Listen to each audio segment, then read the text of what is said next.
السلام عليكم ورحمة الله.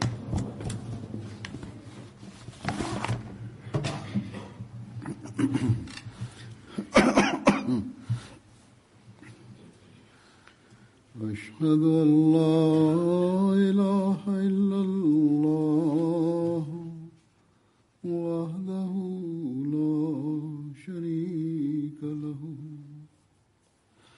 وأشهد أن محمدا عبده ورسوله أما بعد فأعوذ بالله من الشيطان الرجيم بسم الله الرحمن الرحيم الحمد لله رب العالمين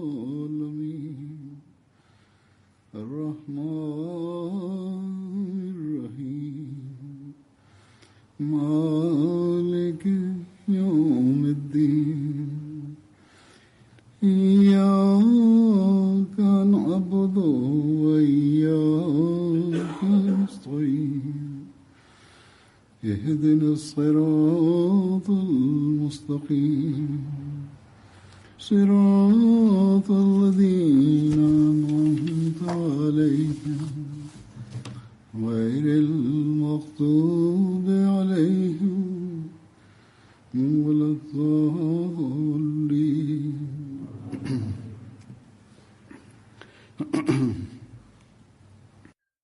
In this age, disorder and turmoil has spread everywhere in the world. At some places, it is spread in the name of religion, and at others for asserting worldly power and superiority.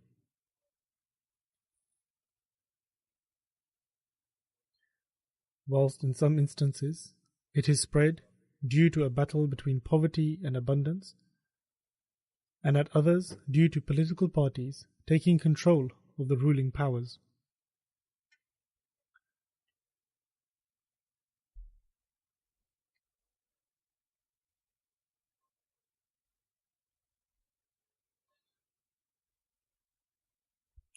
In some places, there are quarrels and turmoil due to minor issues at the domestic level, and in other places, fights, disturbances, disorder and turmoil are arising due to people not fulfilling each other's rights. In some cases, efforts are being made to spread disorder by asserting racial supremacy, and in others due to gaining rights by wrongful means.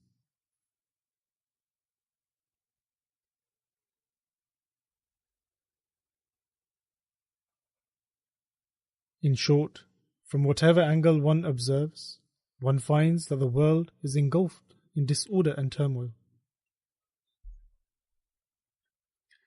Neither the poor nor the rich are safe from this, and neither the developed nations and nor the less developed or developing ones are safe from this.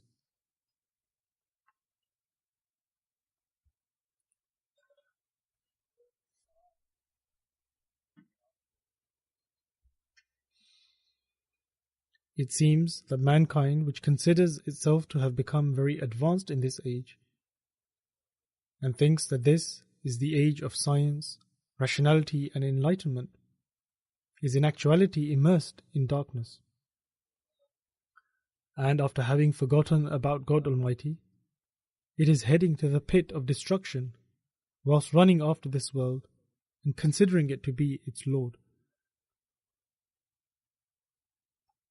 In fact, it has come very close to that pit of destruction. And so, under such circumstances, one may understand to an extent that the reason for the non-Muslim world immersing in the worldly attractions and glare is because corruption has occurred in their religion.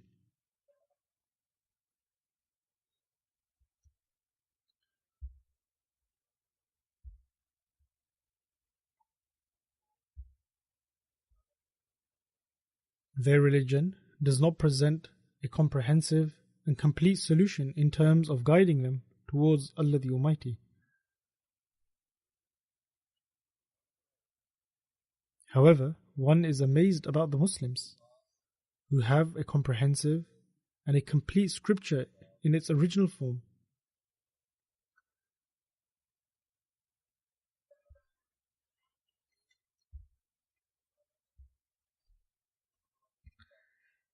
Moreover, God Almighty has, according to His promises, sent the Imam of the age, and he was to correct the false image or the dissension regarding the faith or the commentaries of the Holy Quran which had occurred due to the differences among the clerics. However, instead of listening to and hearkening to this appointed one and the Prophet of God Almighty, which would have brought an end to all the disputes, instead, the majority of the Muslims have followed those clerics who are creating disorder in the name of religion. And they are not prepared to listen to the ones sent by God Almighty because they are following these clerics.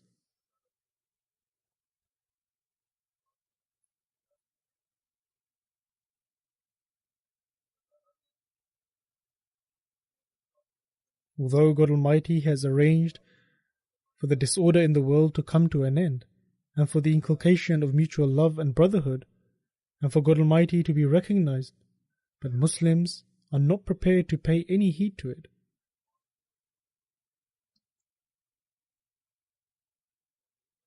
And thus it is for this reason that the Muslim world is at the forefront of being inflicted from all kinds of disorder.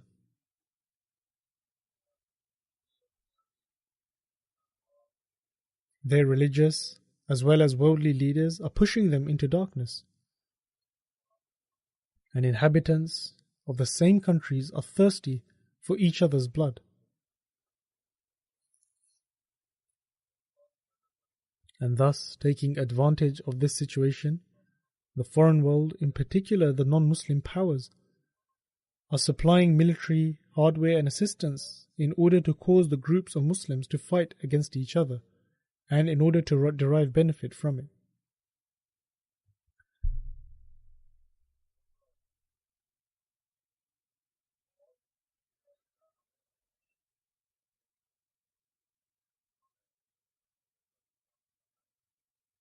Thus, this is a source of great agony, and where such condition should turn the attention of those who have accepted the promised Messiah ﷺ, as well as the general body of Muslims who have not accepted him towards prayers, we are also in need of paying heed towards transforming our practical state and our spiritual state in accordance with what the promised Messiah ﷺ desires to see within us.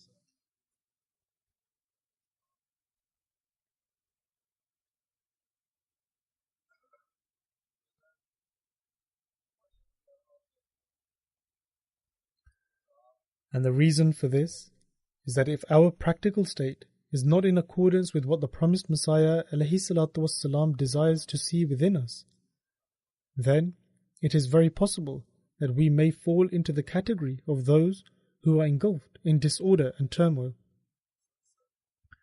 The promised Messiah ﷺ has continuously and repeatedly guided his Jamat as to what their state should be following the Bai'at, i.e. the oath of initiation, and also what methods should be adopted for this purpose.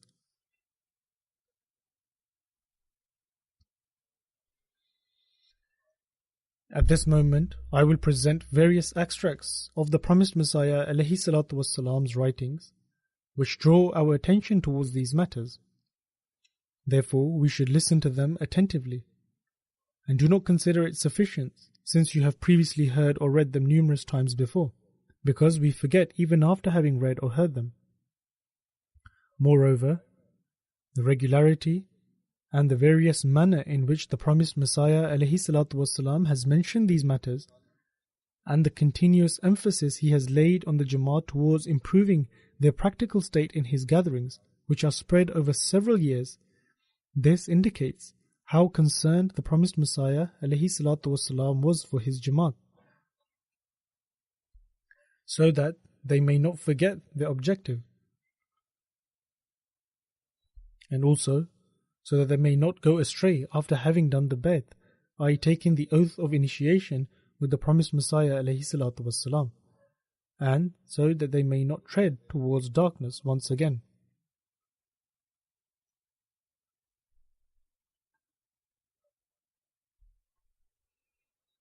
On one occasion, the promised Messiah ﷺ states, "It is necessary for our Jamat to adopt righteousness in this time of disorder, wherein a gust of misguidance, ignorance, and depravity is blowing from every direction.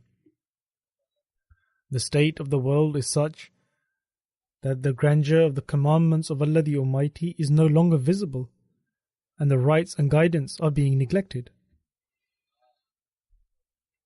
They are neither aware of their rights and how to discharge them, and nor are they aware of the teaching given to them, or which they themselves preach to others, or which was preached to them.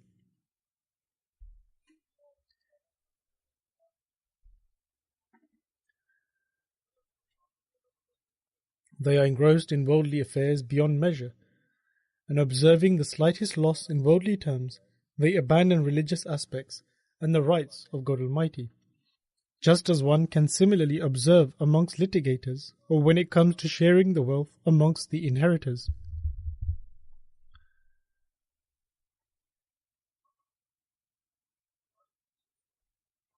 They conduct themselves towards one another with greed. They are extremely weak when confronted by their personal sentiments, and they are overtaken by their personal sentiments at the slightest incidents.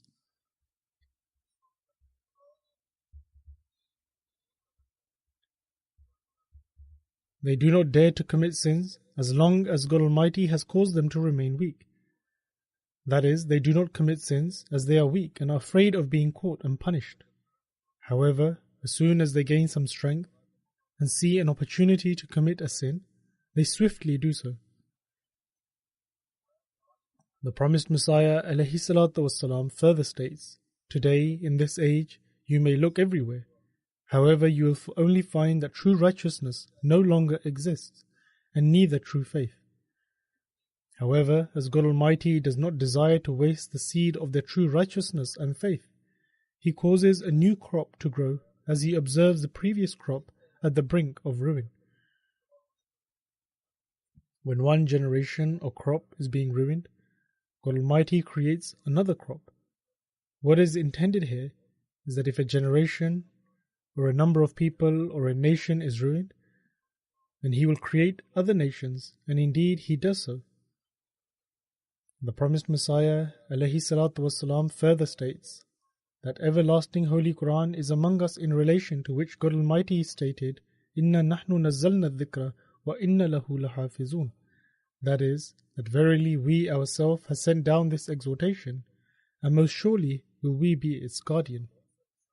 The promised Messiah ﷺ states, "There is a large collection of the ahadith, i.e. the traditions of the Holy Prophet, peace be upon him, among us as well, and also the blessings.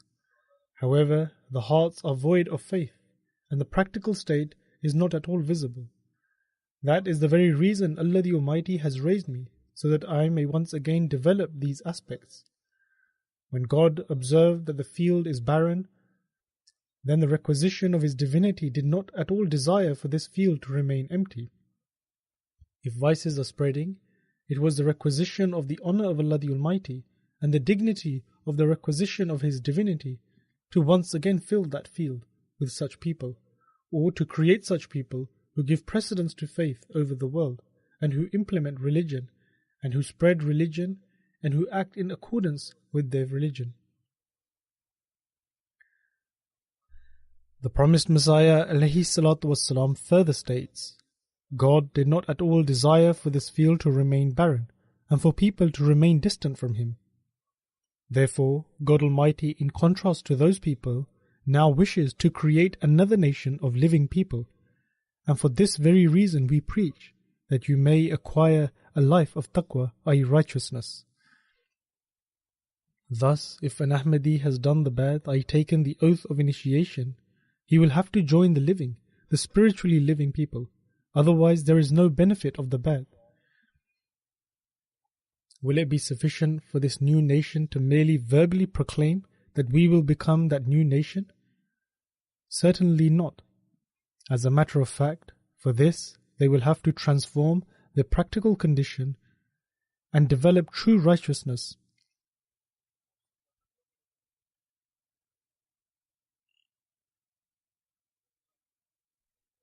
It is only then that we will be able to become that new nation, those who comprehend the truth of Islam. And it is only then we will be able to become those people who attain the pleasure of Allah the Almighty. And only then we will be able to truly fulfill our pledge of Bai'at, i.e. the oath of initiation that we have taken. What is the truth of Islam and how can we obtain it? In relation to this, the promised Messiah ﷺ states that Islam means to completely devote oneself to God Almighty, and its essence is true and absolute obedience towards God.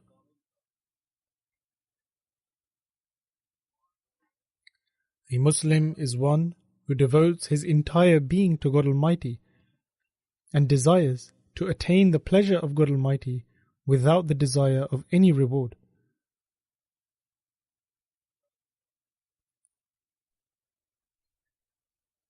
Man aslama wajhahu lillahi wa huwa muhsin.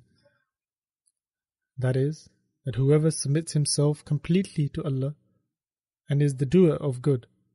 In other words, a Muslim is he who devotes his entire being in order to attain the pleasure of Allah the Almighty, and whose spiritual and practical objective and purpose is the pleasure of Allah the Almighty.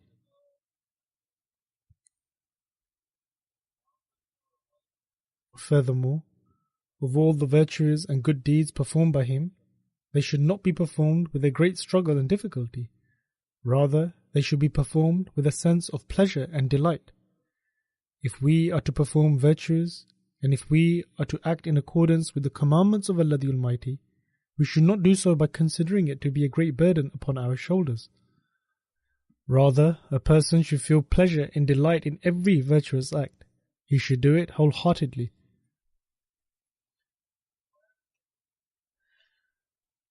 The promised Messiah ﷺ states, this should transform every form of difficulty into ease and pleasure. He further states, a true Muslim loves God Almighty by saying and believing that He is my beloved and my master and my creator and benefactor. And it is for this reason that he places his head on his threshold. And even if a true Muslim is told that he will not receive any reward for these deeds, and that there is no hell, no heaven, no comforts, and no delights, however, he will still not be able to refrain from performing good deeds and loving God.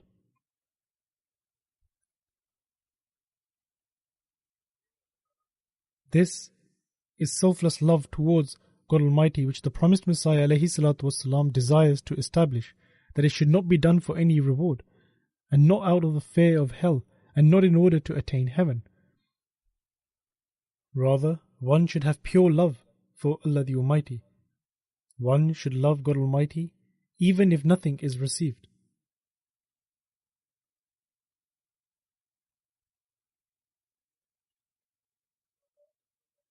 And the reason for this is that worshipping God Almighty, forming a relationship with Him, and being completely devoted and obedient towards Him is not based on any reward or desire. Rather, in reality, such a person considers himself to have merely been created in order to comprehend God Almighty and to love Him and to be obedient towards Him, and that he does not have any personal objective or purpose.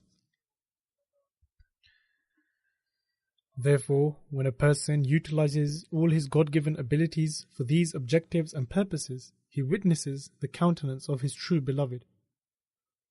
When you selflessly establish a relationship with Allah the Almighty, you will see the countenance of God Almighty. That is when a true relationship is formed. He does not glance towards heaven or hell. Rather, he looks into the direction of the pleasure of Allah the Almighty.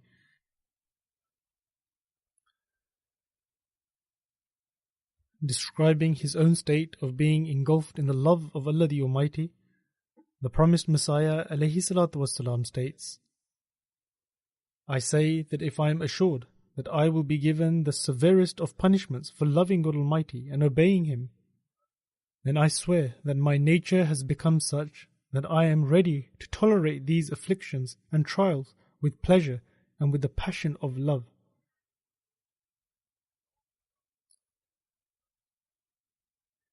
And despite knowing this, whatever punishment and affliction is meted out, it will never be worse than stepping even a foot outside of the obedience of God Almighty. And this is worse than 1,000 deaths, rather endless deaths, and all kinds of misfortunes.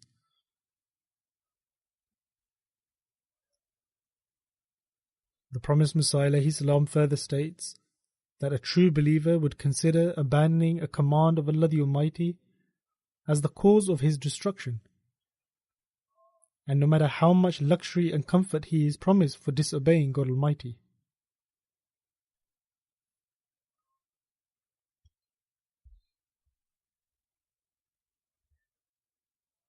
He further states, thus, in order to become a true believer, it is necessary to develop such a nature where the love and obedience to God is not based on hope and fear of some reward or punishment.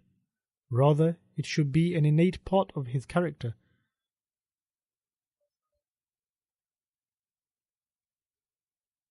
And then this love itself will form a paradise, and this in reality is the true paradise. Otherwise, none can enter heaven until he adopts this way. This is why I say to you, i.e. those who associate yourselves with me, to tread this path, as it is the true path to paradise.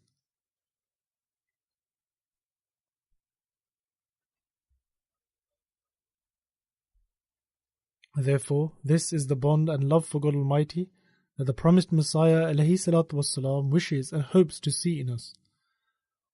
The promised Messiah ﷺ clearly stated that we must demonstrate full obedience to the commandments of Allah the Almighty. Just to attain the pleasure of God Almighty is no easy feat. Rather, it is something for which we must make exerted efforts, and only then will the purpose of being an Ahmadi be fulfilled. Hence, the promised Messiah ﷺ himself raised the question as to whether obedience is an easy matter. The promised Messiah ﷺ states, one who does not obey fully brings the name of this community to disrepute. There is not just one commandment. In fact, there are numerous such commandments, just as there are several doors to heaven where one enters through one door and another enters through another. Similarly, there are also several doors to hell, and it should not be the case that you close off one door whilst leaving another open. The promised Messiah ﷺ then states, bear in mind that by merely enrolling one's name does not enter someone into the Jamat, i.e. the community. I.e. just by having your names written down is not something which will make you part of this community, until and unless that essence is created in you. So love one another, do not usurp the rights of one another, i.e. do not assume the rights of each other, and become completely absorbed in the way of God Almighty, so that He may shower blessings upon you. And outside of this there is nothing. The promised Messiah ﷺ clearly stated that in order to attain the blessings of Allah the Almighty, it is imperative to have complete faith and carry out virtuous deeds. The promised Messiah ﷺ states that the practical example of this is like when one merely utters sweets and sugar, but it cannot fill one's mouth with a sweet taste until sweet food is not actually consumed. In the same way, to merely utter one's love for God and declare His oneness is of no benefit until and unless there is the practical aspect to it.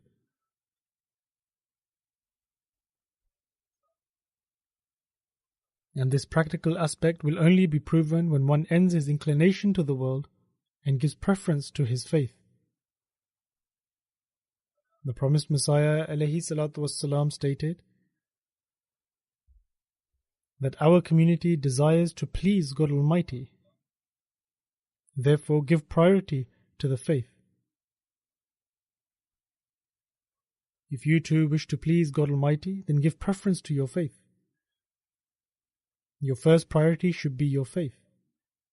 The promised Messiah ﷺ also warned us that if you possess no devotion and sincerity, then you are false, and in such circumstances one will perish even before the enemy if he has no devotion.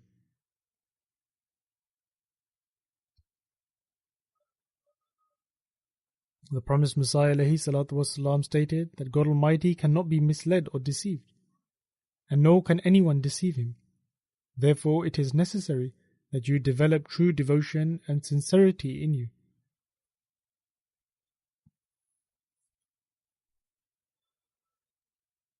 Then, further elaborating in regards to giving preference to faith over the world, and how one can attain this, and how the companions of the Holy Prophet, peace be upon him, attained this, and how one should make effort towards this, the promised Messiah ﷺ states,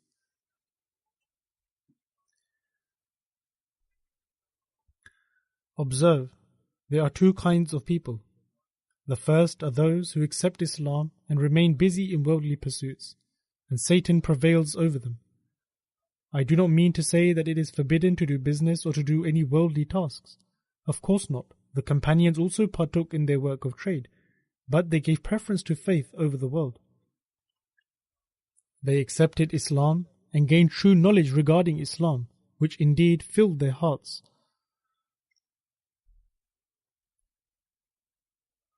This is the reason why they did not falter from any of Satan's attacks, and he was unable to assault them and prevail over them. They did have worldly dealings, but they would always keep God Almighty in mind, and nothing could prevent them from expressing the truth. The promised Messiah ﷺ further states that what I mean by this is that those who are completely absorbed in the world and become a slave to it, as if they adore it, these are the ones upon whom Satan prevails and takes control of. The second kind of people are those who are constantly thinking about the progress of their faith. These are the ones who are called Hizbullah, i.e. the party of Allah, and overcome Satan and his forces. Seeing as wealth is a byproduct of trading, thus God Almighty has declared the desire to call to faith and the progress of the religion as a kind of trade. Hence, God Almighty states, هَلْ أَدُلُّكُمْ عَلَى تِجَارَةٍ تُنْجِيكُمْ مِنْ عَذَابٍ أَلِيمٍ.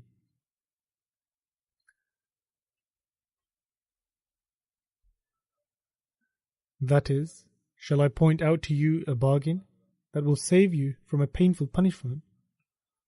The promised Messiah ﷺ states that the best trade is that of faith, which will save you from the painful punishment. Hence, I too say in these words of God Almighty that هَلْ أَدُلُّكُمْ عَلَى تِجَارَةٍ تُنْجِيكُمْ مِنْ عَذَابٍ أَلِيمٍ. That is, shall I point out to you a bargain that will save you from a painful punishment? I have more hope in those who do not diminish in their passion for the progress of faith. As for those who decrease in this passion, I fear that Satan may prevail over them. In other words, those who are not resolute and do not give preference to faith over the world, then they start becoming lazy, and slowly but surely such people fall into the grip of Satan.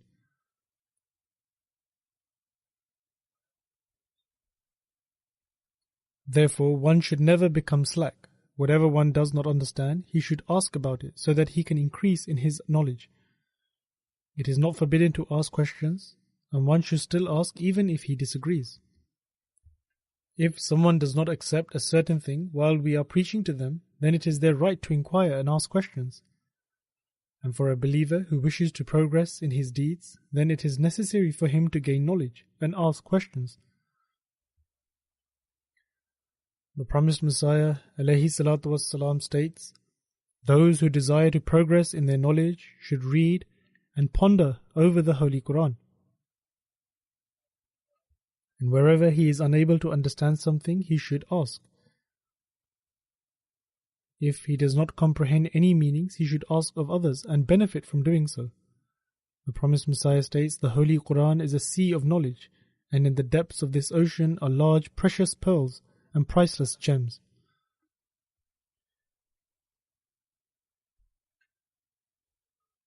On one occasion, while drawing the attention of the Jamat towards Taqwa, i.e. righteousness, the promised Messiah ﷺ states, I have been commissioned in order to establish righteousness.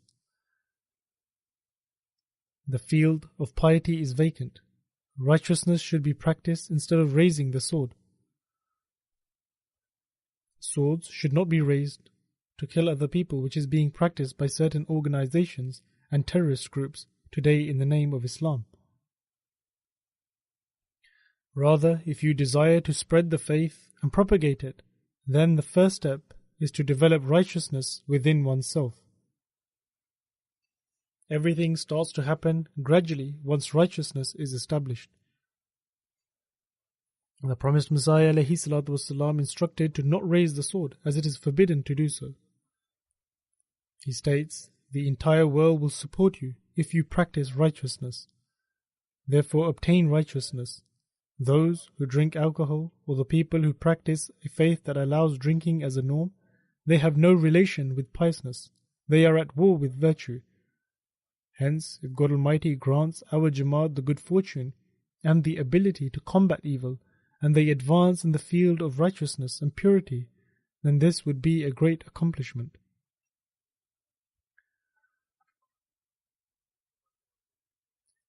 And nothing can be more effective than this. We are not to fight equipped with a sword. Rather, we are to combat our souls in order to procure righteousness, and afterwards one can convey the message to others.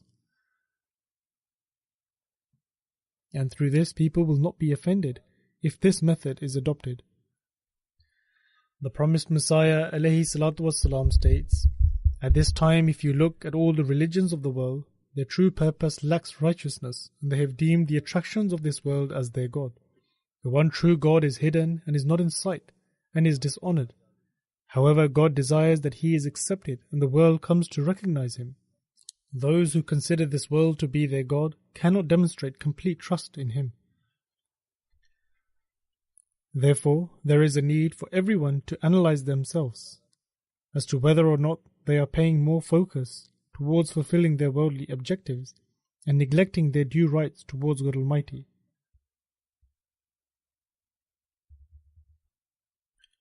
And is their attention focused more towards fulfilling worldly goals?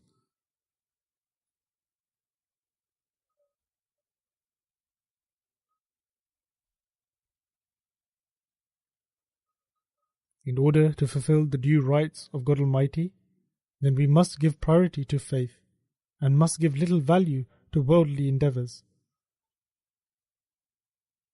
Therefore, we have to remain cognizant of the reality that we are giving precedence to faith, or have worldly endeavors prevailed over it. Are we advancing in righteousness, or is our condition deteriorating?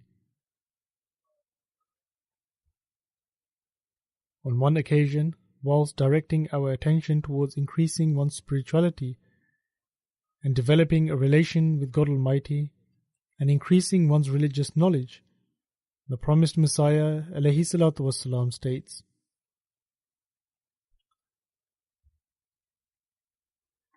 that the relationship between a mentor and their disciple can be understood when compared to a relation of a teacher and its student. A student benefits from its teacher in a similar manner that a disciple does from its mentor. However, a student cannot gain any benefit from its teacher by establishing a relationship with them, but not advancing in their education. And so is the condition of a disciple. A student cannot attain any benefit if they have a connection with their teacher and they are well acquainted with them. However, they do not increase in their knowledge and do not practice what they learn. Likewise, the promised Messiah ﷺ states that similar is the case between a mentor and a disciple. A disciple cannot attain any benefit by merely saying, I have a connection with my mentor. until he acts upon the things that he teaches him. The promised Messiah ﷺ states, in this regard, one should increase their knowledge of God. Hence, the seeker of truth should not remain stagnant after reaching one stage. Otherwise, Satan, the accursed, will lead such a person to another direction. The example of such a person is similar to stagnant water that becomes rancid after a while and later on produces a very foul stench. Likewise, if a believer does not endeavor to make progress, then they regress. The feet of true believers always advance forward, and if you remain stationary in one place, then you will not only remain there, rather you will fall back further. The promised Messiah ﷺ states that it is the duty of a believer to seek religion on a continuous basis. There is no perfect human being apart from our Holy Prophet, peace be upon him, who lived on this earth, but even he was taught the prayer that Rabbi zidni ilma, that O my Lord, increase me in my knowledge. So which other human can remain stagnant by having complete trust in the understanding of God's knowledge and not deem future progress as a necessity? As a human being continues to advance in their knowledge and insight of God, they will continue to learn that there are plenty of things that must be sought. In the beginning, human beings consider certain affairs completely absurd, just like a child who is introduced to geometrical shapes for the first time, but at last they witness those things as the truth and reality.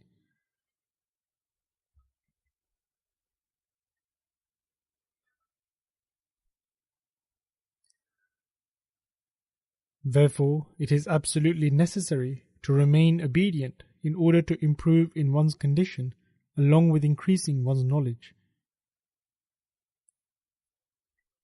The promised Messiah ﷺ states that you have abandoned many vain things and accepted this movement. And unless you acquire the complete knowledge and insight about this, then what benefit will you gain? To simply say that we have taken the oath of initiation, i.e. the Bayt, and we have become Ahmadis, or that we are born Ahmadis, will not amount to any benefit until you obtain the knowledge for yourself. There will be no benefit of being a born Ahmadi or otherwise if you do not increase your knowledge. The promised Messiah ﷺ further states, why will there be any strength in your conviction and divine insight if you do not increase your knowledge? You will counter feelings of doubtfulness and suspicion over petty matters, which might result into shaking your foundation. There are many people who remain behind, or those who criticize, or those who remain Ahmadis only because their relatives are Ahmadis. And so, such people do not attain any benefit. If they obtain the knowledge, then all their doubts and suspicions can be addressed, and as a result, their feet will not regress, and Satan will not attack them. It is for this reason that the promised Messiah ﷺ has advised us to contemplate and ponder over the Holy Quran. Similarly, we should also focus our attention to reading his books and increase our religious knowledge. In this manner, we should also endeavor to establish a relationship with Khilafat. In this regard, we should form a connection with the Khalifa of the time through the blessings of MTA and should attain benefit from all his programs.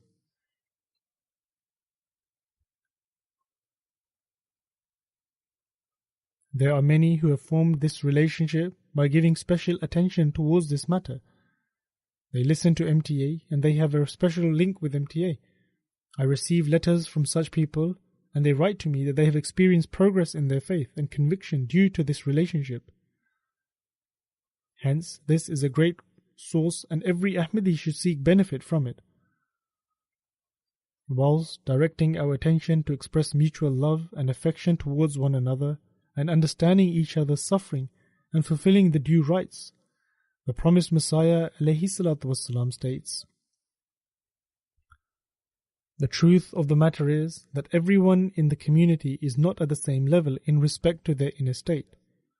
It cannot be that everyone is at the same state. After planting a field of wheat, do all of the crops grow the same? When we plant wheat, not all of them sprout. There are many seeds that go to waste. Some are eaten by birds, and some do not grow due to other factors. Thus, the seeds that are healthy and have the potential to flourish, they are not wasted. The promised Messiah ﷺ has explained that the community prepared by God Almighty is akin to kazar'in, like a field of crops. Therefore, it is important to progress in this manner.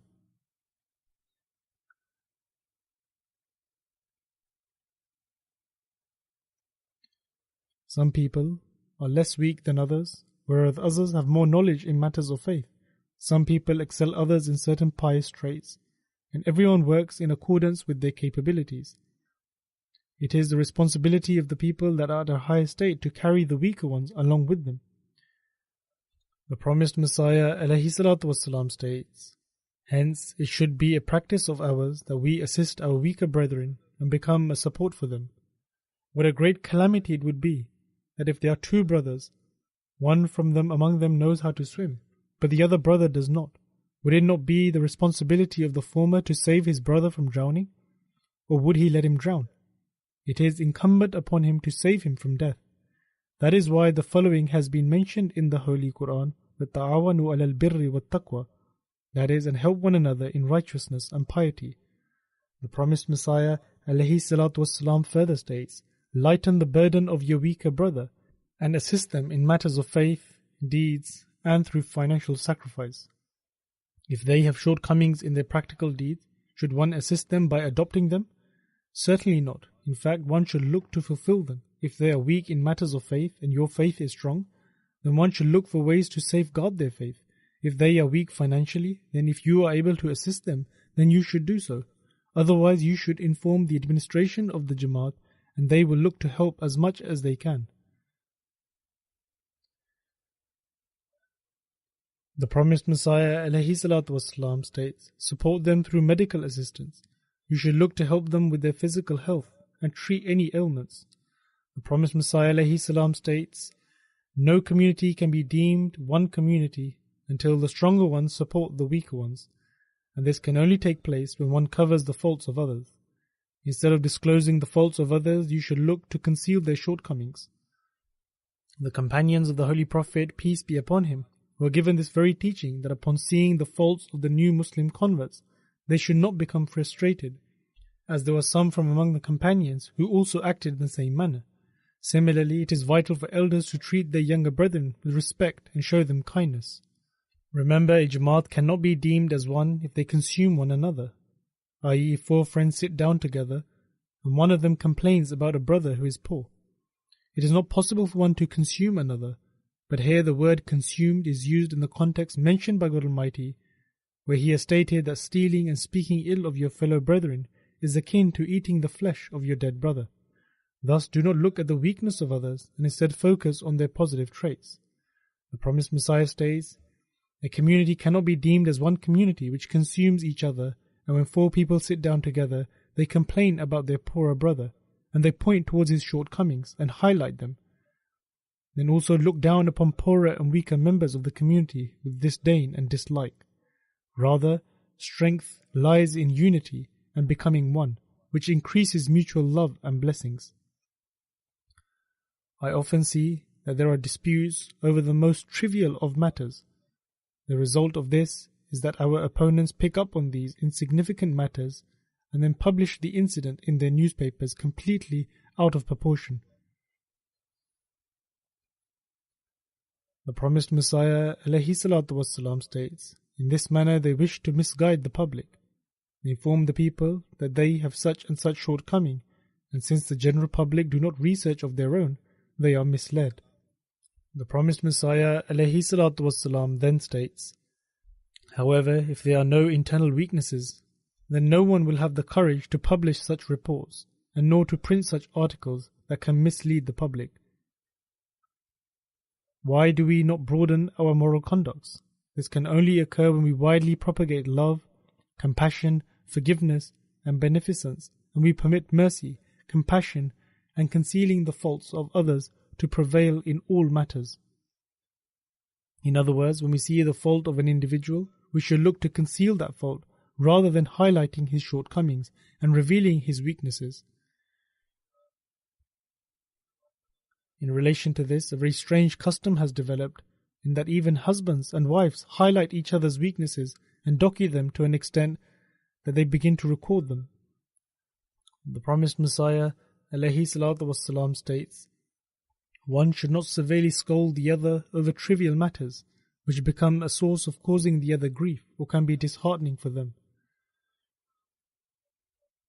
Then, further elaborating on brotherhood and compassion, the promised Messiah ﷺ advises us by saying, "Our community cannot flourish until we truly have compassion for each other. If we wish to progress and thrive, then we must show each other true compassion. We should use all our capacities and love those who are weaker. Whosoever has the strength should harbor love for those who are weaker." The promised Messiah ﷺ states, "I often hear that an individual saw another person stumble, and rather than extending him courtesy, that person looks at him with abhorrence and disgust. However, he should have prayed for that individual. Then, through love and compassion, he should explain to him the issue politely.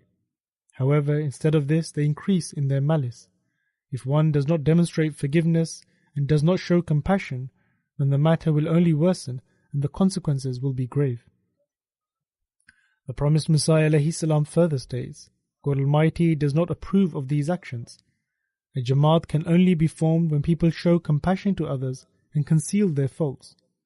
When such a condition is reached, then people become the limbs of the same entity and consider one another to be more than the actual brother.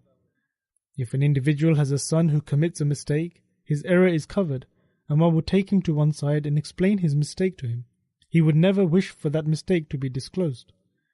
If one sees his son make mistakes in his daily activities, he will not wish for them to be unveiled, and therefore advises him accordingly. Even if it is one of his close relatives, they would wish to conceal his faults and not reveal them." The promised Messiah ﷺ then states, "When God Almighty declares believers as brothers, then are these the rights owed to one's brother?" Over here, brother means a close relative. They would not abandon the brotherhood they display in their daily routine. The promised Messiah ﷺ then presents the example of his relatives by saying, "I often seen Mirza Nizamuddin and others." Mirza Nizamuddin, as well as some other people, were opponents of the promised Messiah ﷺ and were related to him, but also had moved away from religion altogether. They lived a life of unrestricted liberty, and yet when it came to any matter, all three of them would collude, leaving all matters to one side. The promised Messiah ﷺ then states, "Occasionally one can even learn from animals such as chimpanzees and dogs. Internal discord is entirely void of blessings. God Almighty reminded the companions about these blessings and brotherhood. Even if they spent gold equivalent of a mountain, they would not have developed the level of brotherhood they developed with the Holy Prophet ﷺ. God Almighty has created this community, and it is this type of brotherhood that He will establish." The promised Messiah ﷺ states, "I have great expectations from God Almighty, as He has promised, جَعَلُ الَّذِينَ اتَّبَعُوكَ فَوْقَ الَّذِينَ كَفَرُوا إِلَى يَوْمِ الْقِيَامَةِ." That is, that I will place those who follow thee above those who disbelieve until the day of resurrection.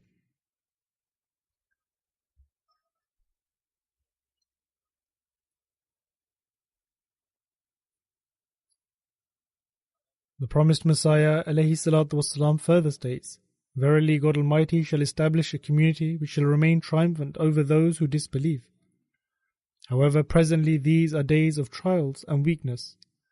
Those were days of weakness, and in this day and age the Ahmadis, especially in Pakistan, are passing through precarious times where the government, the laws of the land and administration are scheming against them even more than before.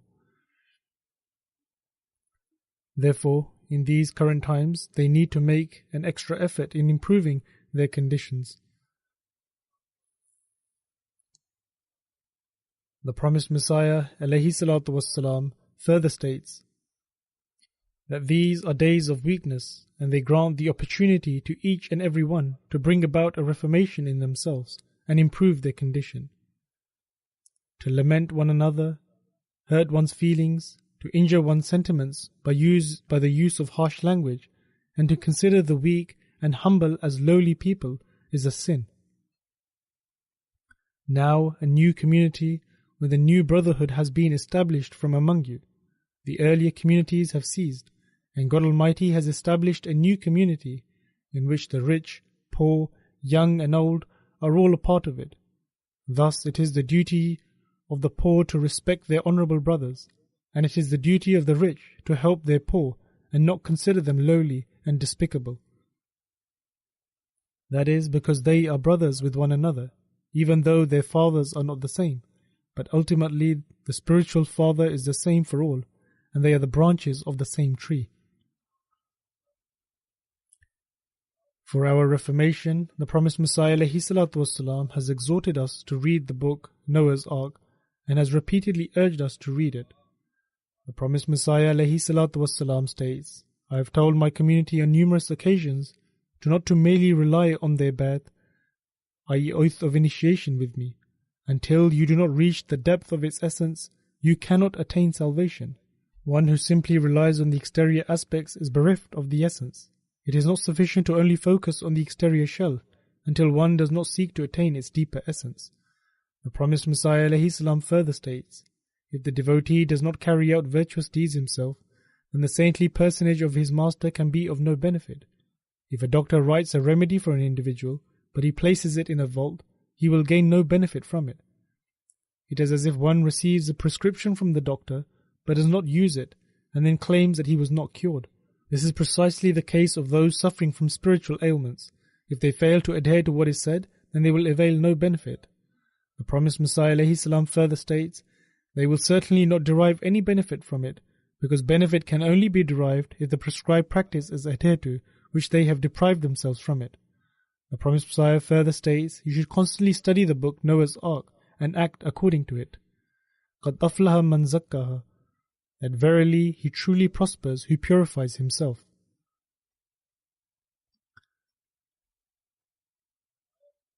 The promised Messiah ﷺ states, there are thousands who are guilty of committing theft, adultery, immorality, drinking alcohol, and lead an evil life, and yet they claim to be from among the followers of the Holy Prophet, peace be upon him. But can they truly be considered as followers?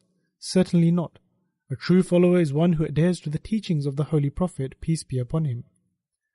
Then, reciting the book Noah's Ark to the members of the Jamat and urging them to read this book, the promised Messiah ﷺ states, in Noah's Ark I have presented my teachings, and it is essential for everyone to be aware of them, even if it be that every city's Jamaat organizes a jalsa, i.e. a gathering, and this is read out to them. It could be sent to an individual who is willing and also has the time to read it out, because if you distribute it to everyone, then even 50,000 copies will not be sufficient. However, in this way, it will not only propagate the message, but also establish unity amongst the Jamaat, which we seek to instill in them. Therefore, while arrangements should be made to read this out in the Jamaats, there should also be arrangements for it to be read out on MTA. Everyone should make this a part of their lives. One should read this themselves, as well as making an effort to adhere to it. In regards to saving oneself from sin and outlining the qualities of a true Ahmadi, the promised Messiah ﷺ states, your duty now is to occupy yourself in supplication, istighfar, i.e. seeking forgiveness, worshipping Allah the Almighty, and the purification of one's inner self, and thereby make yourself worthy of the rewards of God Almighty and draw His special attention which He has promised. Even though God Almighty has made great promises and prophecies in relation to me, which most surely will be fulfilled, but you should not take pride over them unnecessarily. Save yourself from every kind of malice, grudge, backbiting, arrogance, vanity, the overt and hidden forms of impiety, indolence and negligence.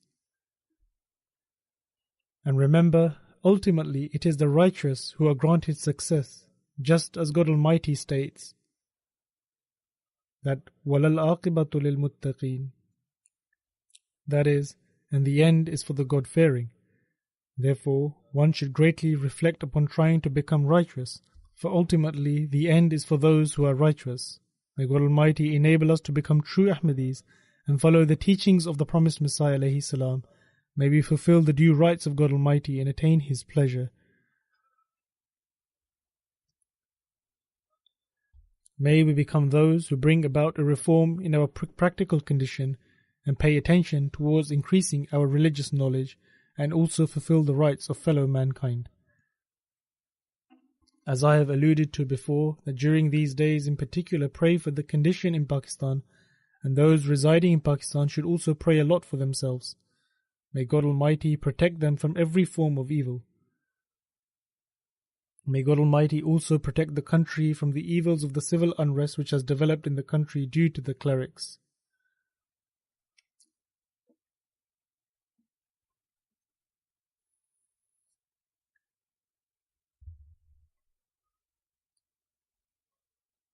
You should also pray for the world in general as well, as they are rapidly heading towards war. Both Russia and USA are both busy in preparations, and in reality, both want to establish their superiority over the other, but the excuse given is that they wish to protect the rights of those being oppressed. However, in the guise of seeking to restore the rights of the oppressed, which also consists of Muslim countries, they want to destroy the Muslim countries. Therefore, may God Almighty guide the Muslims, and instead of seeking help from them, they make decisions for themselves and grant the rights of their people. And may the people fulfill the rights of their governments. And may God Almighty also destroy those terrorist organizations who are committing atrocities in the name of Islam, and may He guide both parties. Above all, may God Almighty enable them to recognize the Imam of the age, because without this there is no other way for them to be saved.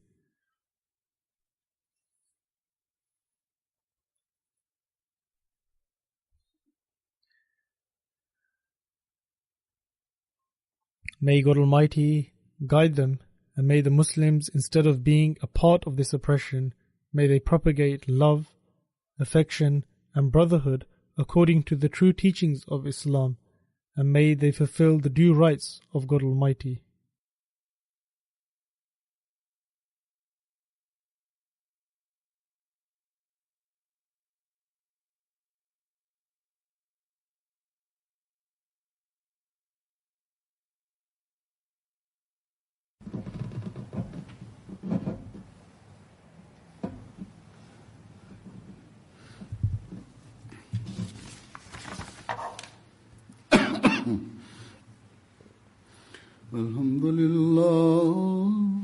Alhamdulillah, nahmaduhu wa nasta'inuhu wa nastaghfiruh wa nu'minu bihi wa natawakkalu alayh wa na'udhu billahi min shururi anfusina wa min sayyiati a'malina.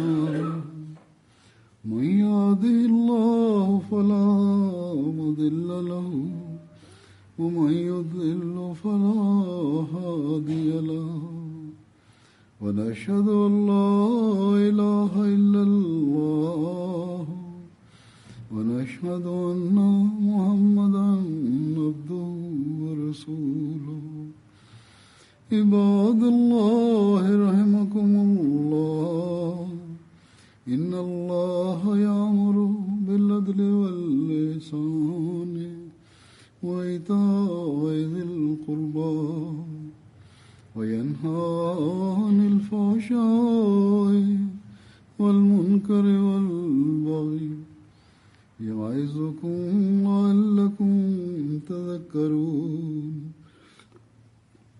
اذكروا الله يذكركم وادعوه يستجب لكم ولذكر الله أكبر.